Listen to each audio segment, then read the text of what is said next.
if you haven't heard about Anchor, it's the easiest way to make a podcast.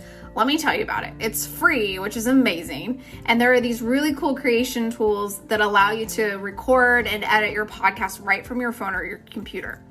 Anchor will even distribute your podcast for you, so it's easy to be heard on Spotify, Apple Podcasts, anywhere you get podcasts. And you get to make money with no minimum listenership, which is really cool. It's everything you need to make a podcast all in one place. Download the free Anchor app or go to anchor.fm to get started right away. Yoga teachers, mindfulness leaders, and energy workers, are you ready to stop side hustling and start making an income doing what you love? Welcome to the Marketing Off the Mat podcast. Each week, your host, Jessica Cross, dives into conversations with successful creatives in wellness, business, marketing, and more to uncover practical methods to take your business from A to B and have some fun along the way. Grab some tea and pull up a seat. Let's dive into this episode.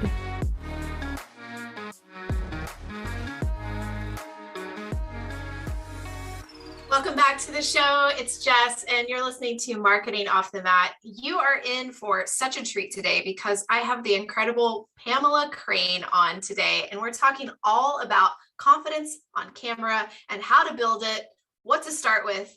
And if you're feeling like, oh, this is something that you really want to dive into and get a little bit better at and prove your skills on camera, this is the episode for you. So Pamela is a certified yoga therapist with a master's degree in yoga therapy. She also coaches entrepreneurs suffering from imposter syndrome and provides evidence-based continuing education and mentoring for yoga professionals. She's also the host of the Yoga Pro podcast, and she's presented nationally and internationally at symposia and conferences for yoga and integrative medicine. You're going to absolutely love her. She's got a great sense of humor too. She's super fun. And this is going to take you to the next level when it comes to being on video and on camera for your business. Let's take a listen. Hey, Pamela, how are you? I'm doing so great. How are you? Thanks for having me. Oh, absolutely. I'm so good. Thank you for taking the time to be with us today and to share all of your wisdom. It's going to be so much fun. And I'm just so grateful. Yeah, I'm excited. Very good. So we heard a little bit about you in the intro, but I would love if you could tell us a little bit more about you and your career journey and how it brought you to today. Wow. Yeah. So I have done a lot of things and in my life, and they all sort of met at this space of helping people be more confident. I grew up taking dance. I was a dancer. I taught dance in high schools and public schools. I got a degree in broadcast journalism. I worked in television and in radio. I've worked in film and commercials and theater, and all of those things require a certain amount of confidence. And yet I still didn't always feel confident, and started practicing yoga about, 20 something years ago. It feels like a lifetime ago. And I started feeling that need to share the gifts of yoga with people. And so I got my 200, I got my 500, I got a master's of science degree in yoga therapy. And what I found was so many of us get into this business of yoga because we feel like, oh man, this saved my life. Literally, yoga saved my life. And I need to share it with people. But what we don't realize is we don't know how to be on camera. Making videos is important right now. It's one of the biggest ways that we can market ourselves for free. And so I found so many people, they don't feel confident doing that, but yet they have these amazing gifts to share. And, I know there are probably a bunch of your listeners right now are going, yeah, I think she's talking about me because yeah, it's so true. And my husband said, you have a particular set of skills, quoting Liam Neeson in Taken, that I have this background in being in front of the camera and being on stage. And I have these skills of yoga therapy where I can help people kind of dig in and go, where are my fears? What am I afraid of? Why do I feel like I can't get in front of the camera, or I can't do these big speaking engagements or things like that, where I'm fine if I'm teaching yoga, if I'm sharing in a class setting. But when I get into these other situations, I get nervous. And so that's sort of what brought me to this space of sharing that, mentoring yoga professionals, mentoring people to find that confidence to put themselves out there and say, yes, I know there are 9 million other people doing this same thing, but I have something special that nobody else has.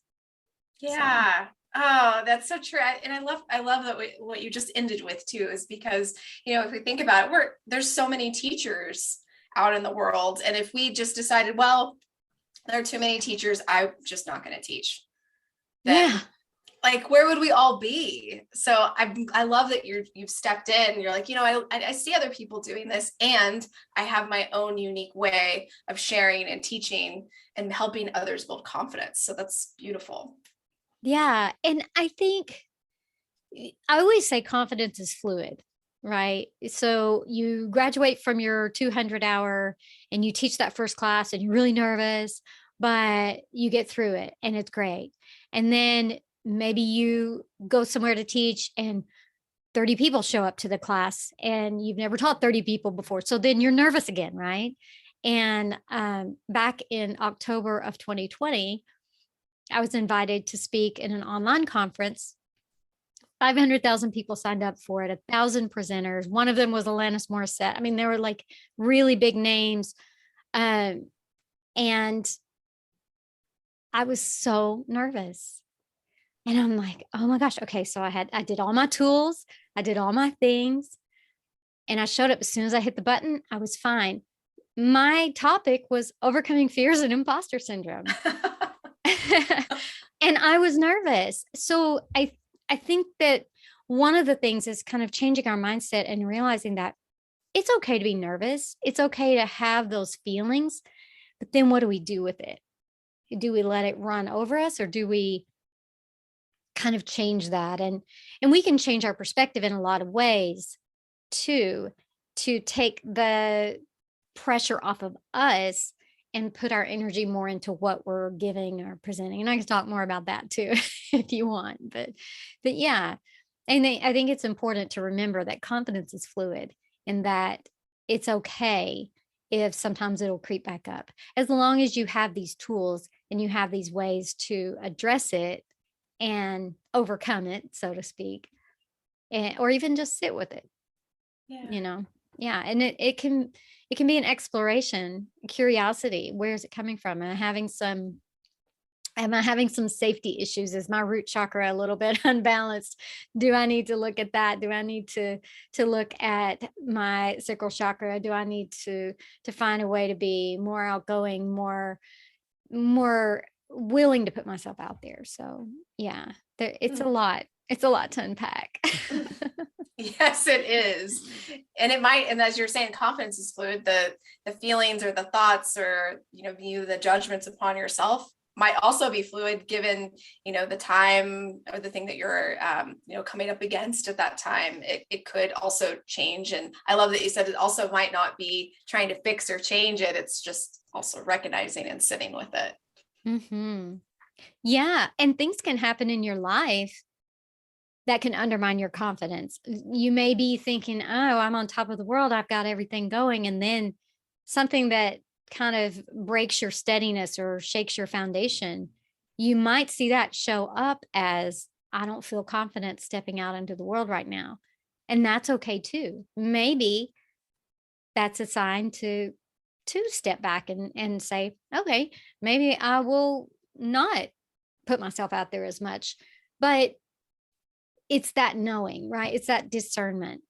Am I not confident because I have imposter syndrome? Am I not confident because I grew up the baby of my family? I'm talking about me now. Because I grew up the baby of the family and I was the dumb one or the silly one. And I couldn't possibly be the master of science in yoga therapy person who knows a whole lot about anatomy. Not that I know everything, I'm always learning, but you know what I'm saying? So I think discerning where it's coming from. Is it some deep-seated feeling of I'm not enough? I'm not good enough. I don't know enough. I need more training. Well, sidebar, you don't need more training. Is that where this is coming from? Or is it a case of, I just started a master's program in my 50s and I'm nervous? That's different, right? I mean, when you start a new job, you're nervous. That's not imposter syndrome. That's not this deep-seated lack of confidence. That's, oh, I'm doing something new and I'm meeting new people, and that's a whole different thing. So I think that discernment and figuring out where these feelings coming from and then what I want to do with them. Yeah, a little discernment definitely goes a long way. And as yogis, as teachers, we teach people these tools, these self-awareness tools. And I know that you probably have a lot of tools, and maybe yeah, baby. Yeah, every day. Bring it. I'm so glad. So tell us, what are some of your tools? What are some of those secrets that you like to share with your clients to, once they've kind of come around to like, okay, I'm aware of this, a little dip in confidence as I'm approaching this new project or whatever it is, like what tools do you suggest for your clients? Yeah. So I think one of the first things is that, what am I afraid of? Am I afraid to make videos on Instagram because I'm afraid people will think that I look silly? Am I afraid that they'll think I don't know enough? Am I afraid that there are other people who do it better than me? And you can run through all of these. But one of the things that I share is that I think is the most important thing is focus on what someone's getting. What are they getting from you that they need to know? You have these gifts, and if you don't put them out there, you're not helping the people who need to be helped by you. And there are people who need you, your specific energy, your specific personality, because we're not for everybody. I'm not for everybody. I know that there are people who can look at my videos and be like, click, unfollow.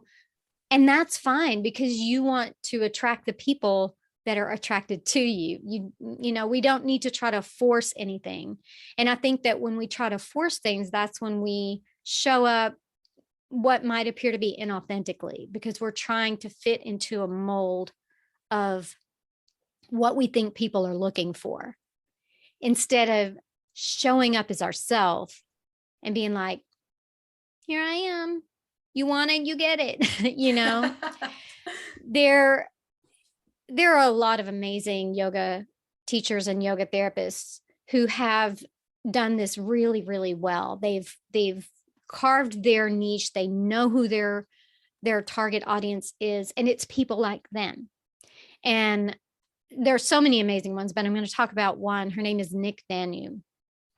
And she is like, come one, come all, you misfits that don't think there's yoga for you. She's just, her brand colors are purple and black. And she's just really not shy about saying, hey, I'm different. I'm not, we're not all love and light and kumbaya. And I love that about her. She's a yin yoga specialist. So, she has that niche as well, but she really does have this target. And that's because that's how she felt. That's how she didn't feel represented in yoga. So I go back to Svadhyaya. A lot of it is, let me go inside and see, who am I? What do I have to offer that maybe shows up differently than everybody else or other people? And that can be kind of challenging work, right? When you sit down and go, what makes me different? And sometimes it might be something uncomfortable. I mean, you might realize, oh, I'm different because I have ADHD and my attention span is that of a gnat. I wonder if I can help other people who have that same thing, because they're going to hear me and I'm going to be speaking their language. So I think I may have gone off on a tangent, but I think where I was going with that is definitely keeping your focus on what they're getting from you and being who you are. And that doesn't mean that we're all perfect every day and that we have to only show up when we're perfect, but focusing on what you're giving them, what they're getting from you, takes that pressure off of you. And you're not in your ego. You're not thinking about, I'm not thinking about myself right now. I'm thinking about what are people going to learn from me that might change their life or that might help them today, tomorrow, or for the rest of their life. And that keeps me from being nervous.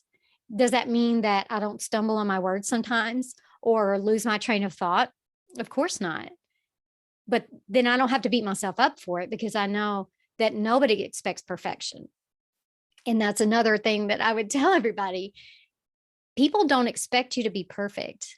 And when we think about how we show up, and especially now with social media and video, the trend has gotten away from these super polished, perfect posts and feeds. And even I have a friend who's a newscaster. She was in the news business for years. She has 3 Emmy Awards. And all the casting directors, when she was trying to get spokesperson jobs, were like, you're too polished. They want more real now. So think about that. You don't have to be perfect. You don't have to be so polished, because there are people who are going to see you showing up imperfectly and think, oh, I can relate to that. That's why bloopers are so much fun. That's why we love to see the blooper reels, right? Yeah. Yes. Yeah. Oh my goodness. Yeah. There's just so much there. And I think we often, I think at the stem of this is we sort of get in our own way of like actually showing up as who we are because of, society's constructs, thinking that people expect perfection. Whereas, like you were saying, even you're, a professional newscaster. They're like, no, we need you to like mess your hair up a little bit and like be a little rougher on the edges. Like, and we don't have to just show up at, like absolute perfection, because at the end of the day, people don't connect with that.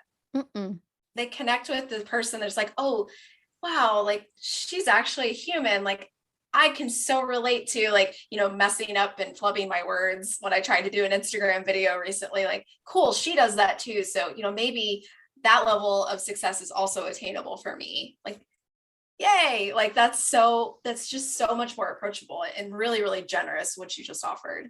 Yeah. I think about, well, if you look at Kelly Clarkson, and I've heard this so many times, she's the same on her show, on The Voice, as she is in person.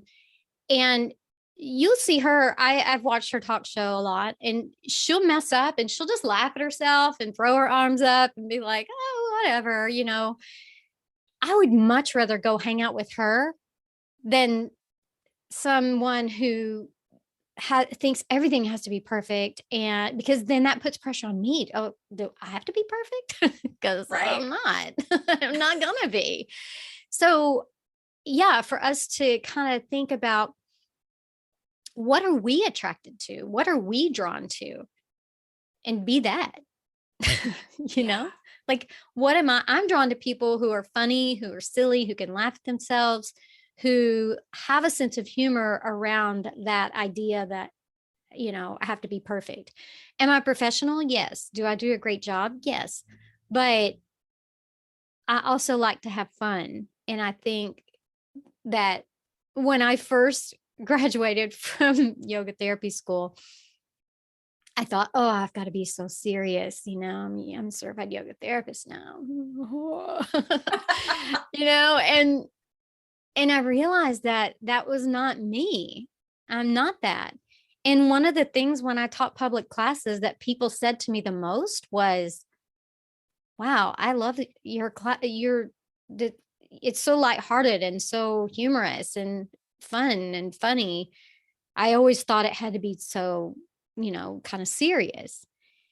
And, and I think that a lot of people maybe think that. So stop and assess your values, because I did an assessment of my values, and I've heard, find your top 5 values that drive you. And then I heard someone else say, really find your top 2, because the top 5, a lot of them can kind of go together. When I found my top 2, they were humor and connection. Duh. I wasn't doing either of those. I wasn't doing either one of them. So finding what drives you and then being that, and then you'll attract people who are attracted to that. There are people who hear me and go, oh, yeah, she's too light for me. And there are people who hear me and go, wow, I need that in my life. I have enough heavy. I need something light.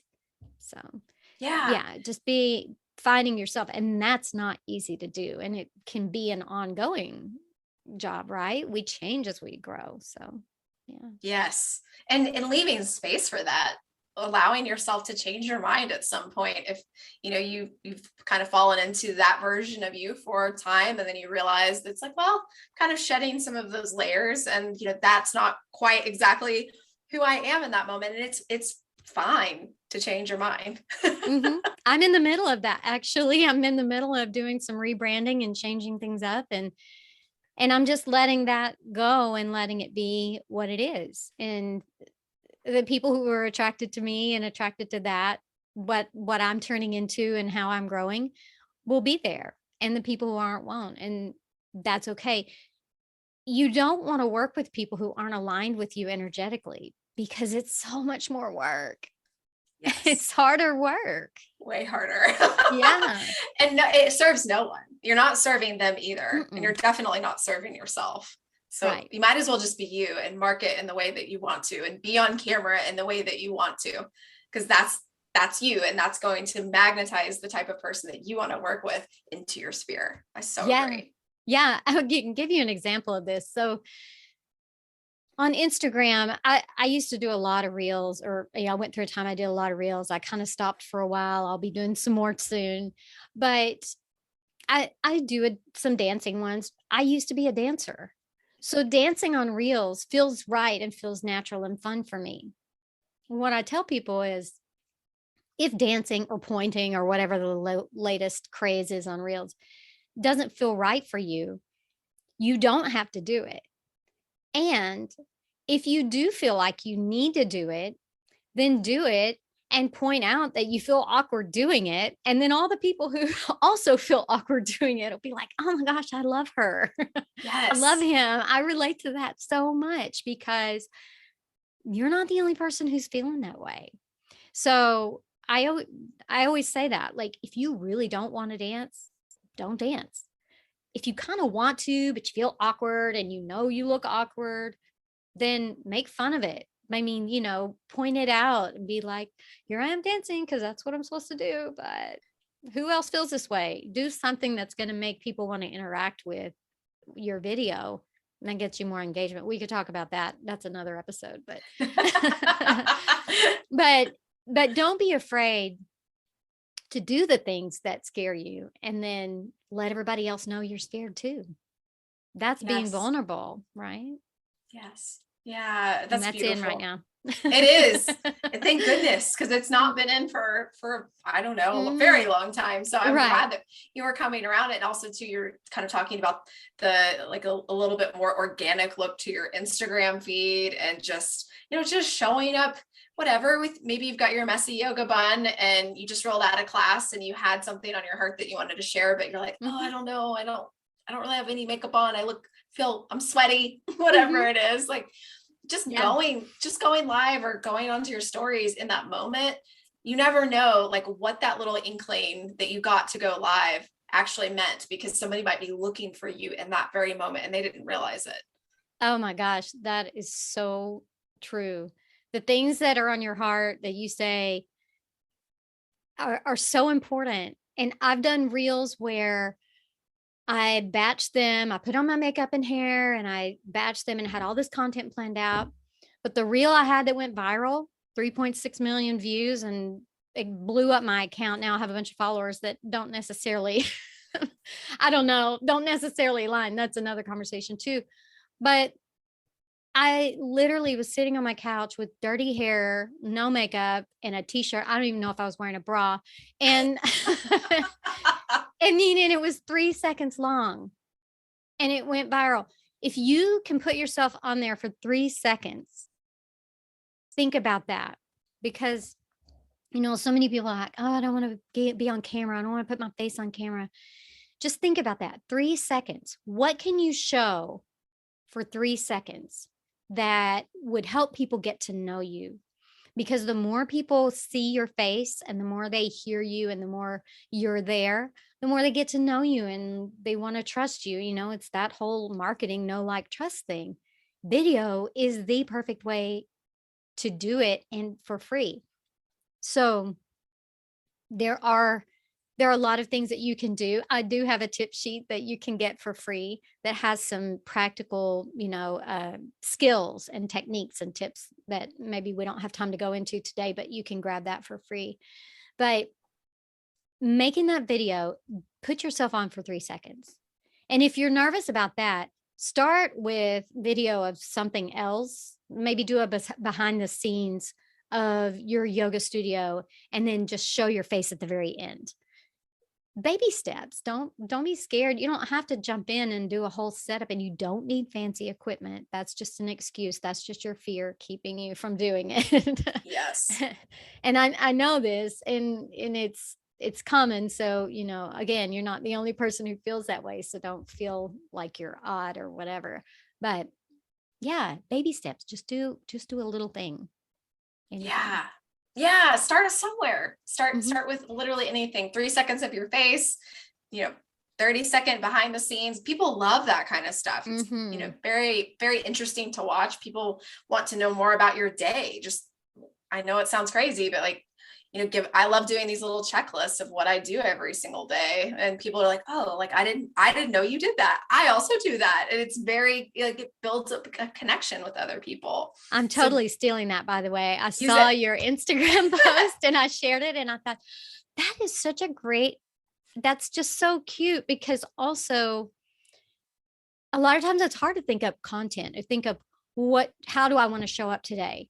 But yeah, that little back glimpse into what your day looks like is important for people to get to know you, like you just said. And I think we have to get past that idea that nobody wants to know about my day. Who cares what I'm doing? But they do care. And that helps them decide if they relate to you or not. Are you doing the kinds of things that they do or that they want to do? Yeah. So it's so brilliant that you did that. Well, I got it from somebody else. I wish I knew who, and I would give them credit, but I love it. And, you could take that into a reel too. You could just, little like 3-second clips throughout your day and just put a reel together. And then as you were saying, show your face at the end, just dipping your toe in and getting people to understand what it is that you're saying. It's like, maybe I do that too. That's so interesting. And you have a point of connection without, having to do this, perfectly curated reel. Yeah. And without having to feel like you're pushing yourself on people or you're selling something, people don't want to be sold to all the time. They want to get to know you, Yeah. Take them out to dinner first. That's so true. Okay. So if you're listening right now and you're thinking, okay, I'm in it, I'm ready to do some video, Pamela, what would you offer to this person? Like a couple of tips, like maybe, 1, 2, and 3, this is how you get started, this, that, and then the third one. Yeah. So a couple of quick tips. The first thing is just use your phone. Don't try to worry about fancy equipment or anything like that. Look at the camera. So a lot of people, you can see that they get out their phone or their computer and they're looking at themselves on the screen, but they feel like they're talking to you, but you don't feel connected because their eyes are cast down slightly. And it's a very, very small thing, but it makes a big difference. So look into the camera, and it may feel really odd to not look at yourself, but it's so important for connection. And I did a reel on that. I showed the difference, and I got a lot of response from that. A lot of messages, a lot of people were like, "Oh my gosh, yes." So if you go on my Instagram, if you send me a message, I'll tag you in that video so you can see it. It really is an important thing to do. Another tip is, and I got this from my Emmy Award winning friend, because I don't have this issue. I don't have trouble looking straight at the camera. I can not look at myself. Excuse me. And she said that to keep herself from being distracted by her own image, she puts a sticky note right on the camera. Sometimes she'll write a few bullet points on the sticky note and then an arrow pointing up to look at the camera. And I thought that is brilliant, because another thing that it does for you is it keeps you from being self-conscious, because you can't see that, that one hair is out of place. And really, that's just a distraction. You can't see that you're not distracted by your own image back up in that ego, right? You are focused on the person you're talking to, and everyone should feel like you're only talking to them. Everyone should feel like you're only talking to them, and they're not going to do that if they feel like you're looking at someone else, which is what it looks like when you're not looking right into the camera. It's a skill to practice. And if you are going to do a Zoom and you're doing a conversation with someone, definitely practice beforehand, because it can be a little disconcerting. Do practice it, but make sure. But when you're doing videos on your phone, reels or things like that, just get in that habit. Just start doing it. You'll notice the difference. And I think if you start really looking at people's reels, you'll be able to see who's looking in the camera and who's not. And you'd be surprised at the people who aren't. For me, I want the people I'm speaking to feel connected to me. And I've had people say to me, well, if I, when they're teaching classes online or anything, and they say, well, if I don't look at the person, then I don't feel connected. And what I say is, well, do you want to feel connected, or do you want them to feel connected? Because I want them to feel connected. I mean, yeah, if you're teaching a group class, you want to glance around, make sure everyone's okay or whatever. But when you come to the end for a meditation, look into the camera. When you are first starting the class and addressing everyone, look into the camera. They feel seen. You want them to feel seen and heard. And that's one of the biggest things that I would say for that. Have your bullet points. Sometimes if I'm doing a video where I'm expressing a lot of content, I'll have a whiteboard with just some bullet points.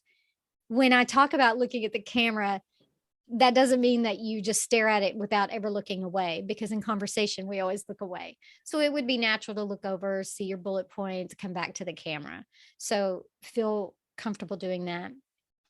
If you're standing, there's something you can do to keep yourself from swaying side to side, because if you're swaying side to side, then that can make people feel dizzy, and it makes you seem not strong or even trustworthy. Put one foot slightly in front of the other, and that will steady you. It will keep you from swaying. And I feel like it's a more confident stance, and it reminds me of warrior posture, which is a confidence posture. So I always think about it like that. If I'm standing, I'll put one foot in front of the other, put my shoulders back. I'm in warrior. I'm strong. I'm confident. I'm here. And it keeps you from swaying back and forth, because that's a really big habit that people have. And the third thing, I don't know how many I've done, but the last one I'll say is go back and listen. See what your habits are. I think I've said, at least 7 times in this interview, if not more. And start to notice them. Don't judge yourself harshly, because we all do them. But once you notice them, you can start to think, what can I do instead of that? I can pause.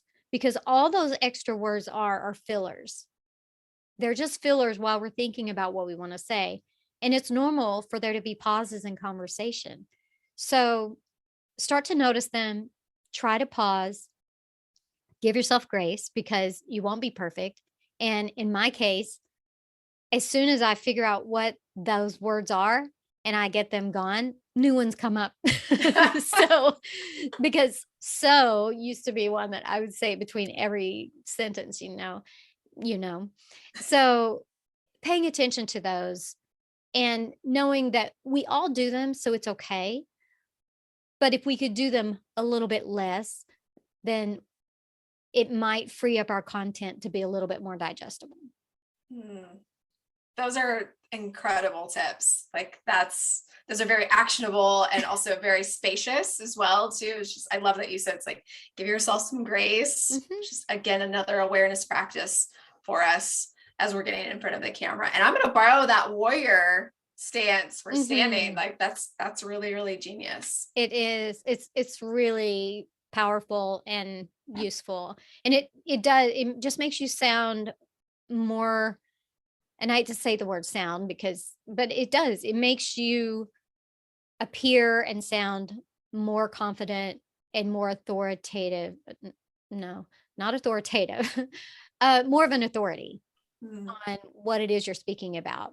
Because when we're swaying around, we look kind of wishy-washy, like we don't really know what we're talking about. So finding that really great stance is important. One thing about watching yourself back, I was talking about giving yourself grace. In this exercise on that tip sheet that I have, there's an exercise to make a video, have a friend watch it or a colleague. Don't have someone who thinks you're perfect watch it, but don't have someone who's hypercritical either. What you want when you watch it back and when you ask for feedback from other people, you want to know, what could I improve on? What do I want to do a little bit differently next time? What did I do well? What went right? Right. Because if we spend all of our time just only trying to improve, with no time in that space of, yeah, this is kind of cool. Yeah, I did that. Yeah, I looked at the camera more this time, or I appeared stronger and more confident this time. Then that puts you in that space of, and next time it's a yes, and it's yes, I did this well, and I want to do something differently next time on this or that. We don't want to always just be breaking down.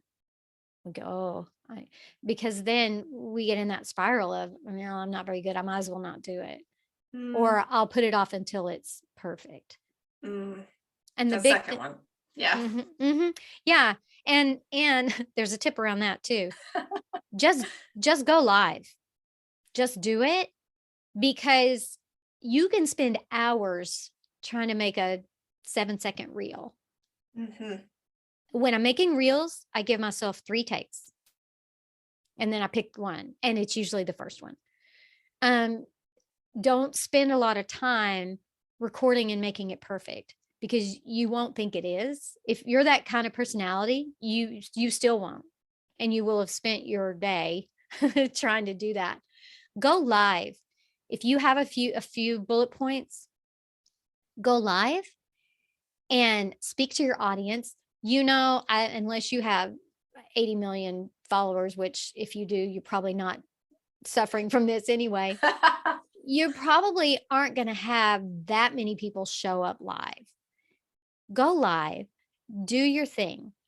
When you're done with it, if you liked it and thought, that wasn't so bad, then you share it. And if you didn't, then you don't. But at least you did something. And you can also pull a little clip out of that and make a reel. If you think, well, the whole thing wasn't necessarily something I want to share, but I did that one little gem, that one little nugget that I said, I think I want to keep that.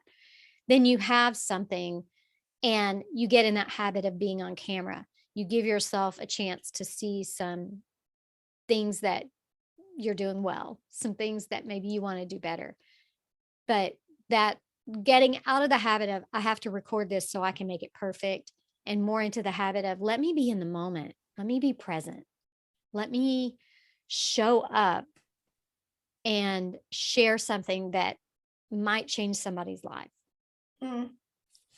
Yes, Mhm. that's so beautiful. And just to think of, audience of one here that has perfectionist tendencies, how many times I could have just gone live and spoke and taken something from that or shared it all together and saved myself I'm not even going to tell you how many hours I've spent on some of my reels. So it's lots of hours saved, and actually connected with somebody in the moment that, just might happen to have needed to hear exactly what I had to say. That's so beautiful. Mm-hmm. Yeah, it's true though. And like I said before, I do batching reels. I'll put on makeup and fix my hair, and I'll record like 6 or 10 reels at a time. And I find it kind of fun, but if you don't find it fun, that can be a really long day. Whereas just going live, and you don't have to go live for 30 minutes. You can go live for 5 minutes. You could say, "Hey, I wanted to share these 3 things with you that were on my mind." Just go live and share a few things, and then if you want to make that a permanent video on your feed, some people make fun graphics and cover shots and things like that. I tend to not do that because I don't want to spend that much time Mm-hmm.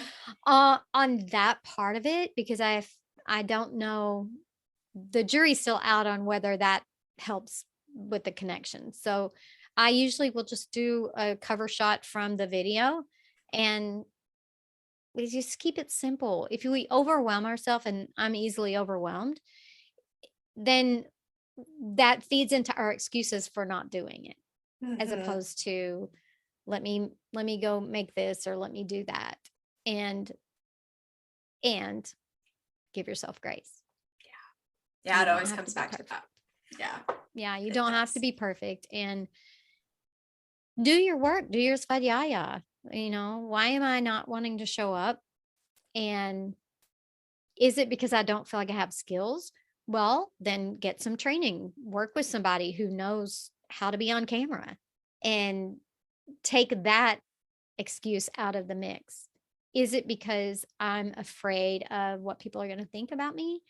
Then do some work with someone and uncover those fears, because all of that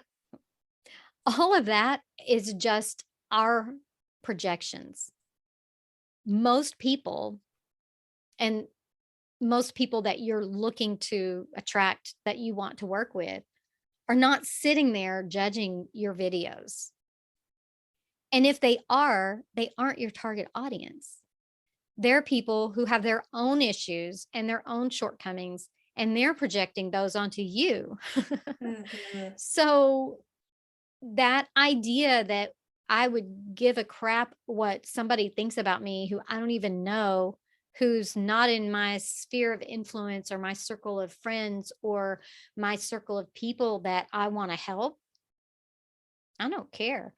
I had a reel go viral, and I got a lot of crazy comments, and I responded to every single one of them with grace and humor.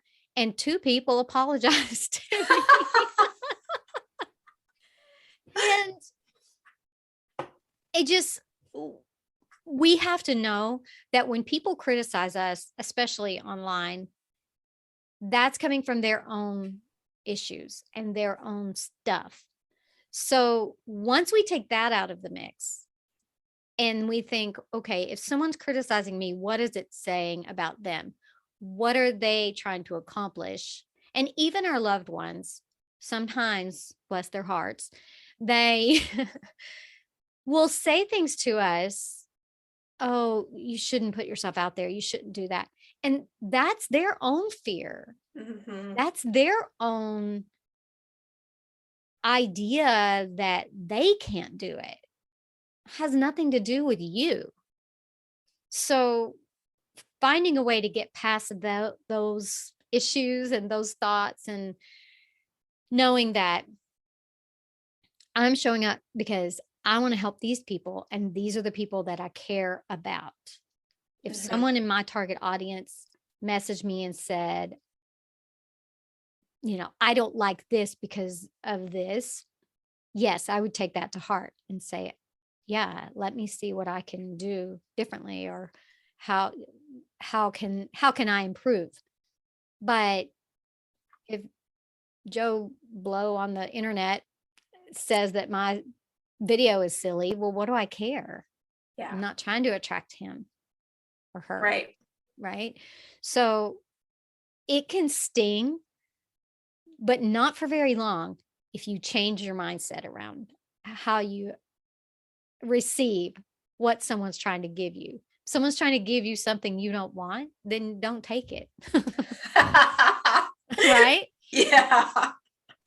That's so good. Don't take it. If someone's trying to give you something that you don't want, whether it's feedback, a gift, affection, don't take it.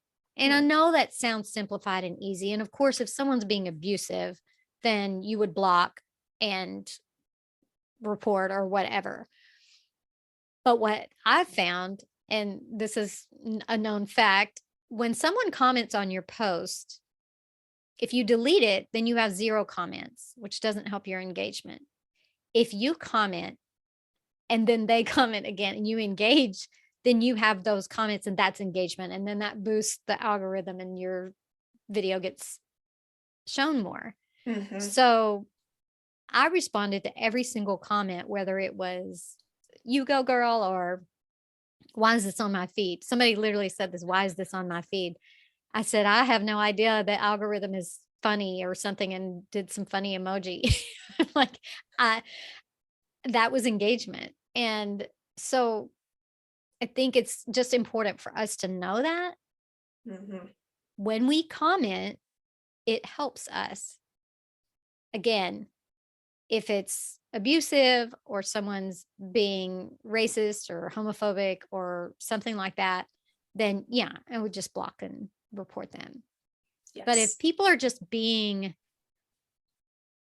kind of mean or catty, I just respond with something funny or something like that, which catches people off guard. And it makes me feel good to respond with grace and humor, because that puts me in a space of grace and humor.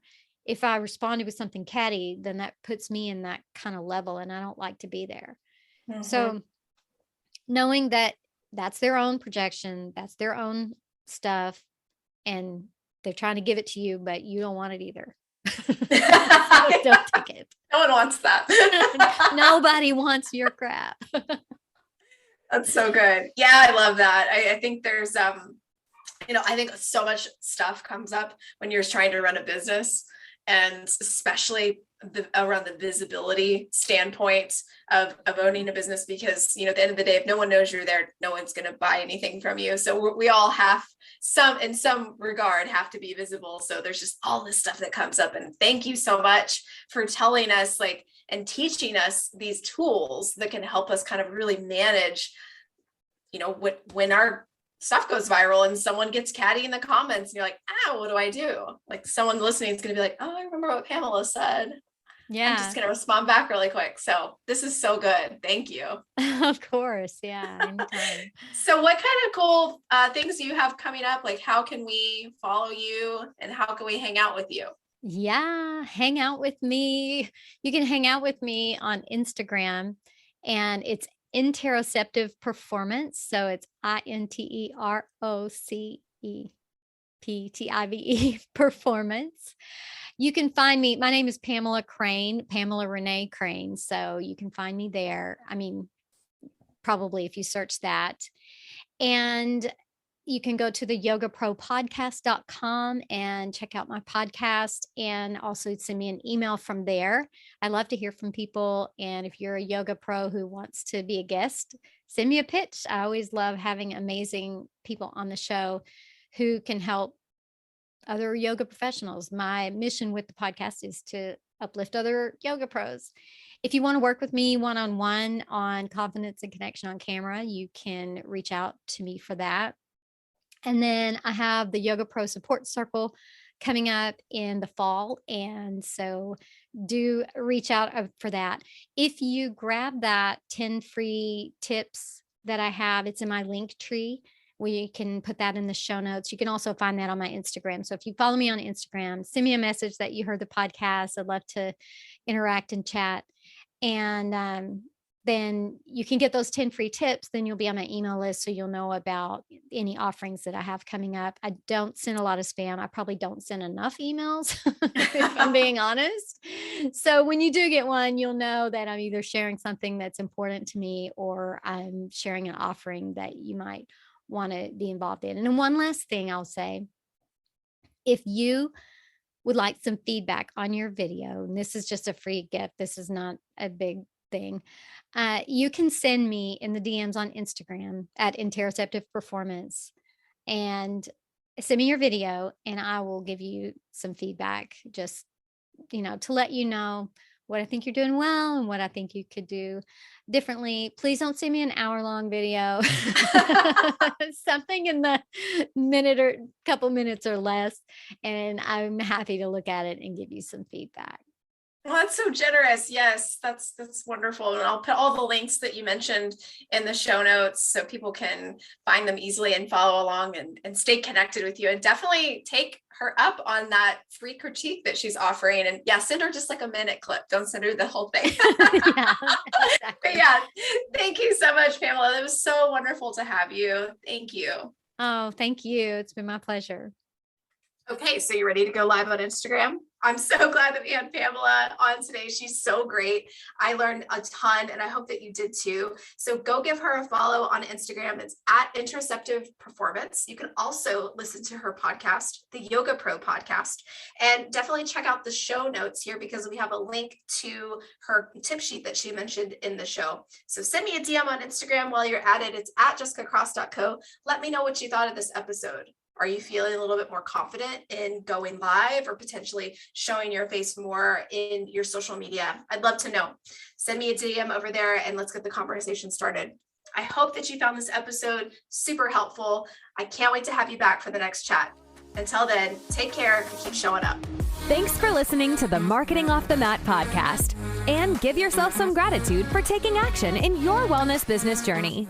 Please share this episode with someone you know who could use a fresh dose of inspiration.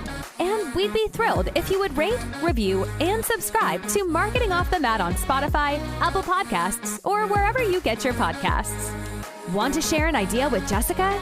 DM her at jessicacross.co on Instagram to continue the conversation or find out how she can help you take the next right step in your business.